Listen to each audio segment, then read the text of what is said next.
Moi, je connais tous les hivers à Paris, les lits de réanimation sont totalement saturés. Nous transférons des patients à Orléans, à Chartres, tous les hivers. En temps normal déjà. En temps normal. Avant la période Covid, on n'en parlait jamais. Avant la période bien sûr, Covid. on n'en parle pas, alors que nous, on en parle tous les jours. On demande des lits supplémentaires. Rien ne nous est accordé. M6 Info. Cette dame est arrivée ce matin à l'hôpital.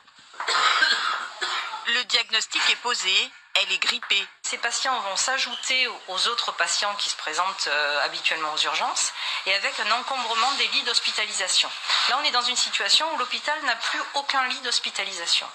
Situation inquiétante dans les services d'urgence. Une centaine d'établissements viennent de déclencher ce qu'on appelle le plan hôpital en tension. En termes simples, cela signifie qu'il n'y a plus assez de lits. Les patients sont parfois soignés à même les brancards dans les couloirs.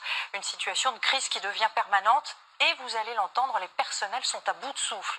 Des brancards un peu partout. Aux urgences de l'hôpital de Toulon, c'est une journée comme les autres. Et le personnel est à bout de souffle. Les urgences sont en surchauffe sur l'ensemble du territoire, avec l'hiver, la grippe. Dans cet hôpital de région parisienne, les malades de la grippe affluent. L'hôpital est surchargé.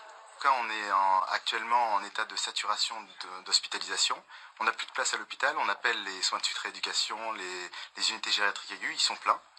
Et on ne sait pas très bien où mettre ces patients-là. Aux urgences de Lorient aussi, l'hôpital sature. Dans les couloirs ce matin, les patients attendent parfois plus de 20 heures sur des brancards avant d'obtenir un lit. La pénurie de lits, un classique que l'hôpital de Haute-Pierre doit gérer chaque hiver. Quand il n'y a plus de lits, on fait au mieux, on a recours un petit peu aux cliniques aux alentours, aux hôpitaux. Il y en a certains qu'on peut gérer aussi en ambulatoire. Et sinon, le cas échéant, il y a des gens qui passent la nuit sur des brancards parce qu'on n'a pas le choix. Le corps médical, lui aussi, est débordé. L'ensemble du service fonctionne à flux tendu. Pas sûr que la situation s'améliore dans les prochaines semaines. La grippe n'a pas encore atteint son pic dans la région. Depuis le début de l'hiver, les urgences sont saturées. Nous, on a un ras-le-bol de ce système-là. On aimerait pouvoir soigner les patients correctement.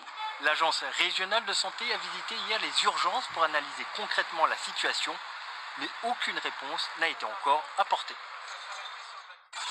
Le gouvernement a mis de l'argent depuis ce début de la crise sur la table, y compris pour les professions de santé.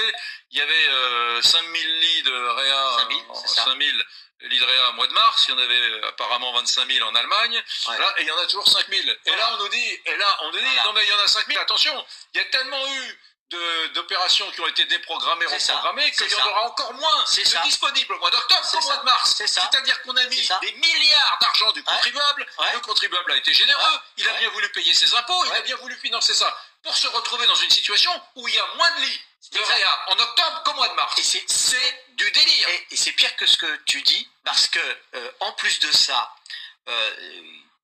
pour des mesures d'éviter la contamination entre les malades, les chambres à 2 lits sont devenues des chambres à 1 lit.